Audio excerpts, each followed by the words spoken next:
नमस्कार, मैं हूं संजय। मेरे दी महान्यूज में आप सभी का स्वागत है। राष्ट्रीय कांग्रेस के वरिष्ठ नेता शिवाजी मोघे इन्होंने हाल ही में पत्र परिषद ली, जिसके चलते उन्होंने प्रधानमंत्री नरेंद्र मोदी पर कई तंज कसे हैं और नरेंद्र मोदी ये आदिवासियों के लिए कुछ भी कामकाज नहीं कर रहे, ऐसी बात भी उन्होंने की। इस समय में तमाम पदाधिकारी बड़ी संख्या में मौजूद थे।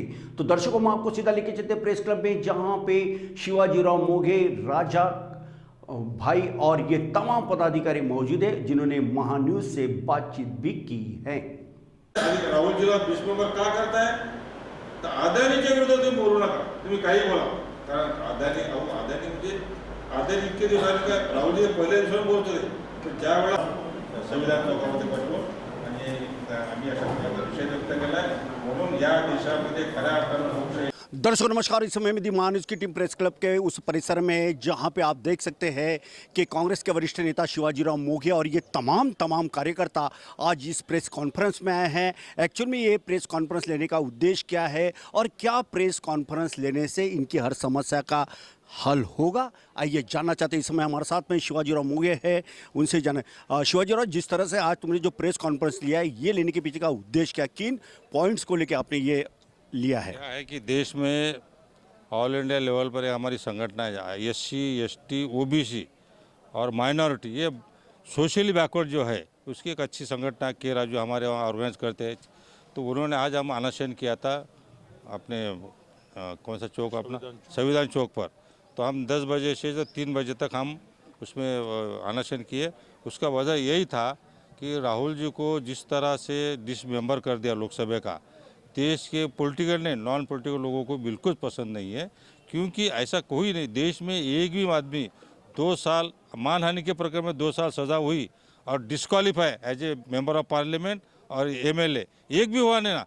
फिर राहुल जी जैसा इतना प्रतिष्ठित आदमी जो 3800 किलोमीटर चला, पूरे देश में उनकी इमेज बन गई, देश में उनकी इमेज बन गई, ऐसा कहीं सज़ा हो सकती? वो सज़ा तो हमको मालूम, ये हमको पसंद ही नहीं। लेकिन बीजेपी का ट्राई किया हर जगह, आज भी उनके जगह इसी मामले पर एक लंदन में केस दाखिल हुई है और हर जगह अपने खिलाफ वाले को, अपना जो विरोधक है उसको ख़त्म करने की जो नीति है वो एंटी डेमोक्रेटिक है। लोकशाही के लिए, जिंदा लोकशाही रहने के लिए बहुत ही कठिन काम है और ये मोदी साहब कर रहे हैं, उसका निषेध करने के लिए हमने ये किया है। तो शिवाजीराव मोघे ने बताया कि भारतीय जनता पार्टी या मोदी सरकार, जो कि इस देश के वजीर आजम है, उनकी जो कामकाज है, जो कार्य प्रणाली है, वो कहीं ना कहीं लोकतंत्र को खतरा बनी हुई है, ऐसा इनका मानना। इस समय हमारे साथ में राजा खान भी है, उनसे जानना चाहेंगे। राजा जी, ये बताइए क्या कहना चाहते हो आप? सबसे पहले तो इस देश के अंदर में जो तानाशाही जो चल रही है, तो तानाशाही जिस तरीके से चल रही है कि किसी भी विपक्ष को इस देश के अंदर में रहना ही नहीं देना चाहते। मोदी सरकार की ये नीति है कि देश के अंदर में कोई विपक्ष नहीं होना।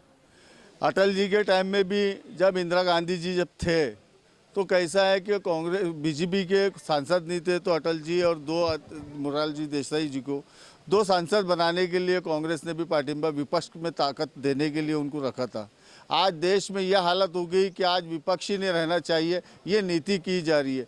आज नीरव मोदी के ऊपर में अगर राहुल गांधी ने गलत बात बोली, क्या कौन सी गलत बात बोली कि देश का भ्रष्टाचार जो हो रहा है उसके खिलाफ में अडानी को जो है उसके अंदर में सज़ा मिलनी चाहिए। तो आज वो कहाँ कर्नाटका, कहाँ पर अहमदाबाद, वहाँ पर केस सूरत के अंदर में केस होती है, वहाँ कोर्ट का निर्णय आता है कि 2 साल के लिए निलंबित कर दिया राहुल जी को। ये इस तरीके से जो चल रहा है देश के अंदर में, ये अच्छा नहीं है। देश के अंदर में विपक्ष भी होना चाहिए, सत्ताधारी। विपक्ष ही नहीं रहेगा तो सरकारें कैसी चलेगी? ये एक तानाशाही का माहौल है, ये तानाशाही का माहौल ख़त्म होना चाहिए देश के अंदर में। और जो रोज़गार का मामला है, बेरोज़गारी का जो मामला है देश के अंदर, महंगाई के मुद्दे जो है उसको भटकाने के लिए ये सब सारे देश के अंदर में षड्यंत्र चल रहे हैं और ये षड्यंत्र को ख़त्म करना चाहिए। आने वाले समय में 24 के अंदर में सारे देशवासी ने कांग्रेस को फिर से सत्ता में लेकर आना चाहिए और इस तरीके से भ्रष्टाचार को, जो खुद बोलते हैं कि हम भ्रष्टाचारी नहीं है, लेकिन उनके ऊपर में कई भ्रष्टाचारों के आरोप है। लेकिन यहाँ पर जो है कांग्रेस को एकजुट होकर और इस देश के अंदर में विपक्ष को एक अच्छी ताकत देते हुए कांग्रेस को 24 के अंदर में उसको इलेक्शन के अंदर में जिताना चाहिए, यही मेरी अपेक्षा है। बिल्कुल बिल्कुल, राजा खान ने ये कहा है कि 2024 में कांग्रेस को जीत तो पक्के में मिलेंगी। मैं फिर से एक बार शिवाजीराव मोगे जो कि कांग्रेस के वरिष्ठ नेता हैं उनके पास जाना चाहूँगा। मोगे साहब, ये बताइए कि जिस तरह से राहुल गांधी ने भारत जोड़ो यात्रा पूरे देश के साथ, पूरे देश भर में उन्होंने जो लागू किया था, काफ़ी अच्छा जनाधार भी उन्हें मिला था। सवाल ये है कि भारत जोड़ो यात्रा करने से क्या आपको लगता है कि विरोधियों के जो मंसूबे हैं वो पूरे क्लियर या अच्छा है, या उनके मन में जो एक भावना है, जैसे कि आपने कई आरोप लगाया, वो उससे अच्छे होंगे? क्या एरियल है आपका भारत जोड़ो यात्रा का? भारत जोड़ो यात्रा कोई बहुत पॉलिटिकल ऐसा नहीं था। उनका चाहे ये था कि जात धर्म में बांटने वाले ये जो खुनसी प्रवृत्ति की जो बातें चल रही थी, तो वो इससे देश बचना चाहे। कारण देश में सर्वधर्म साम भाव रह नहीं रहेगा ना, तो देश में लोकशाही नहीं रहेंगी और स्वतंत्रता धोखे में रहेंगी। इस मकसद से उन्होंने निकाला। और उसका रिजल्ट क्या होगा, लेकिन ये देश के लोग ऐसे हैं, हमने 77 में भी देखा, और 77 में हारी हुई कांग्रेस 80 में आ सकती, ये हो सकता है, ऐसा मुझे लगता है। बिल्कुल बिल्कुल। तो आप तो शिवाजीराव मोगे जिन्होंने बखूबी विभाग के साथ बात करते हुए ये बताया कि किस तरह से कांग्रेस का धोरण है, कांग्रेस की क्या अपनी नीति है। 125 साल के इस पक्ष को जनाधार लोगों का मिल रहा है, लेकिन विरोधी जो पक्ष है वो किस प्रकार का काम कर रहे हैं, जिससे लोकतंत्र खतरे से घिरा बना हुआ है। ऐसे में 2024 में आने वाले दिनों में मतदाता जो है चुनाव में कांग्रेस को अच्छे से वोटिंग करेंगे और कांग्रेस के हर सीट जीत के आएंगी। कहने का तात्पर्य है कि बीजेपी को पराजय करना है तो कांग्रेस को जीताना होगा। यही बात कांग्रेस के पूर्व पालक मंत्री और कांग्रेस के ज्येष्ठ वरिष्ठ नेता शिवाजीराव मोगे और सामाजिक कार्यकर्ता राजा खान इन्होंने कहा है। अब देखना ये होगा क्या मतदाताओं में क्या बदल होता है, या फिर ढाक के 3-5 जैसे ही कामकाज होता है। और लोग जैसे महंगाई का विषय हो, बेरोजगारी का विषय हो, ये आज भी बहुत बड़ा विषय है, लेकिन इसके ऊपर में कोई भी चुटकी लेके निकल जाता है, लेकिन सही मायने में अमल नहीं करता। चाहे कांग्रेस हो, चाहे बीजेपी हो, शिवसेना हो, राष्ट्रवादी हो, या कोई भी पार्टी हो, इन्होंने आज तक